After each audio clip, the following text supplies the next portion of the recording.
Bonjour à tous. Quelle joie de vous retrouver pour la suite de cette formation. Comment faire pour qu'une réunion de maison se déroule bien et porte du fruit? Voyons l'atmosphère spirituelle qui doit y régner. On écoute Franck.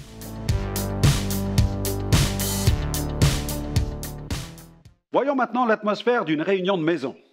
Robert Banks déclare « L'Évangile n'est pas uniquement une affaire personnelle. Il comporte aussi une dimension sociale. » Premièrement, voyons le lieu où se déroule la réunion. Le lieu dans lequel se déroule la réunion est très important. S'il est vrai que celui qui reçoit la réunion à domicile fait la faveur d'ouvrir sa demeure, il est cependant primordial de voir certaines choses avec lui. L'hôte. La personne qui accueille les participants doit bien comprendre quel est son rôle, car il est toujours difficile de tenir des réunions chez quelqu'un qui est trop occupé, qui n'a pas vraiment le sens de l'hospitalité ou qui cherche à attirer toute l'attention sur lui. Il faut donc bien expliquer à la personne qui ouvre sa maison ce qu'on attend d'elle. Deuxième point, l'accessibilité. Le lieu doit être facilement identifiable, facile d'accès. Attention aux escaliers qui découragent les personnes âgées, aux ruelles sombres qui peuvent aussi rebuter. La température. La température de la pièce où se déroule la rencontre doit être agréable. En effet, les gens plutôt frileux rechigneront toujours à revenir dans un endroit pas ou peu chauffé. La question du rangement. Arriver dans un lieu où rien n'est rangé laisse toujours une mauvaise impression. Attention non seulement au rangement, mais aussi à la propreté et à la poussière. Il faut penser aux personnes allergiques qui risquent de ne plus revenir au groupe de prière. Ce sont des choses très pratiques. L'ambiance maintenant. L'ambiance, elle aussi, est cruciale. Difficile en effet de tenir une réunion dans une maison peuplée d'animaux ou dans laquelle des bambins courent dans tous les sens en poussant des cris. Le bruit, produit par une trop forte musique provenant de la chambre d'un ado, peut aussi porter préjudice au bon déroulement d'une réunion. Autre point, la qualité de l'accueil. Terminer une réunion avec un rafraîchissement, des petits biscuits, est vivement recommandé. Ces délicates marques d'attention sont en quelque sorte la cerise sur le gâteau. Avec une telle qualité d'accueil, il est clair que tous les participants repartent avec une très bonne impression.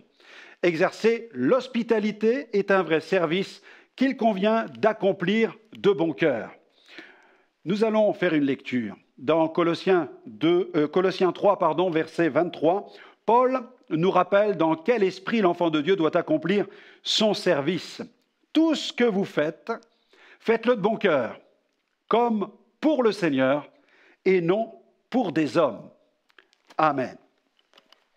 Deuxième point, l'atmosphère spirituelle de la réunion. L'atmosphère spirituelle d'une réunion de maison est cruciale car elle va déterminer son développement. La volonté de Dieu, c'est que chaque chrétien grandisse sur le plan spirituel. Les réunions de proximité dans les maisons elles ont cet avantage de favoriser les discussions, les partages, les témoignages et puis une véritable interactivité. Elles contribuent de façon concrète à la croissance de l'Église. J'aimerais faire aussi une autre lecture qui se trouve dans l'épître de Paul aux Philippiens, chapitre 4, verset 9.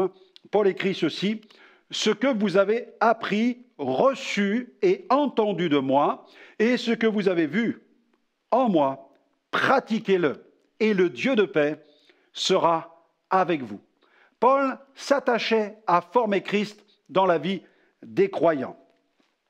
Une autre lecture dans l'épître aux Galates, chapitre 4, verset 19, Paul écrit ceci, toujours aux chrétiens de Galatie: « Mes enfants, pour qui j'éprouve de nouveau les douleurs de l'enfantement, jusqu'à ce que Christ, notons bien, jusqu'à ce que Christ soit formé en vous. » Il est bien plus facile de prier devant quelques personnes rassemblées que devant plusieurs dizaines, voire centaines de personnes réunies dans un temple. Il est aussi plus facile de partager des expériences personnelles devant un petit groupe. 12 est souvent le nombre idéal de personnes pour le bon fonctionnement d'un petit groupe. Voyons quelques points importants. L'hospitalité. La qualité de l'hospitalité est primordiale. C'est le premier signal que l'on retient lorsque l'on est invité chez quelqu'un. On oubliera facilement les quelques fausses notes d'une réunion, mais on aura le plus grand mal à passer sur le fait que l'on a été mal accueilli dans une maison. Celui qui décide d'ouvrir sa maison pour des réunions doit éprouver le profond désir d'accueillir des personnes chez lui, même si certaines lui sont totalement inconnues. C'est vraiment un service. Ensuite, la question de l'amitié. Très vite, au sein d'une même cellule, des liens d'amitié se tissent et une profonde solidarité prend place. Les membres de la cellule prient les uns pour les autres, ils prennent des nouvelles, s'encouragent et même, dans certains cas, n'hésitent pas à s'entraider dans certains domaines de la vie quotidienne.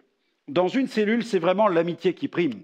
Les personnes nouvelles se sentent accueillies, ce qui n'est pas toujours le cas dans les grands rassemblements. Dans ces grandes rencontres, trop de nouveaux demeurent invisibles. Ils sont ni salués, ni accueillis et partent parfois même incognito. L'importance ensuite de l'échange. Il faut aussi se souvenir que la cellule est le lieu de partage par excellence, ouvert aux nouveaux.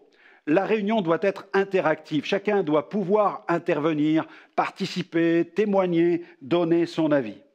Et puis il y a la question du service mutuel.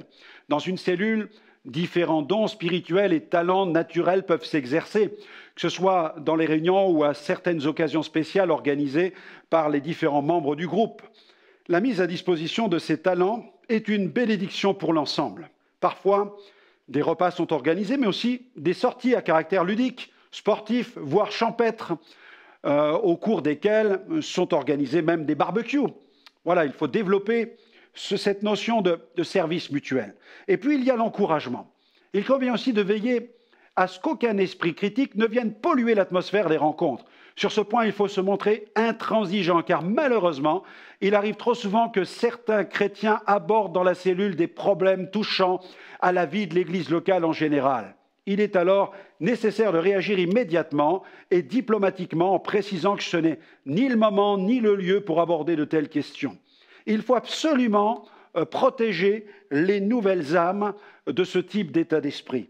Dans 1 Thessaloniciens chapitre 5 verset 11, Paul nous rappelle ceci. C'est pourquoi exhortez-vous réciproquement et édifiez-vous les uns les autres, comme en réalité vous le faites. L'édification. Ceux qui fréquentent une cellule doivent pouvoir trouver un enseignement équilibré, suivi et nourrissant.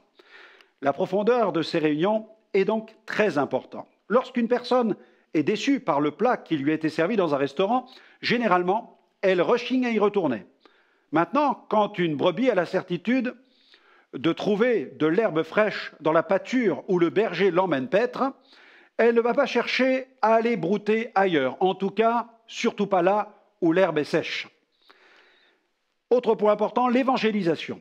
Le but d'une réunion de maison vise aussi à offrir une passerelle entre le monde et l'Église du Seigneur.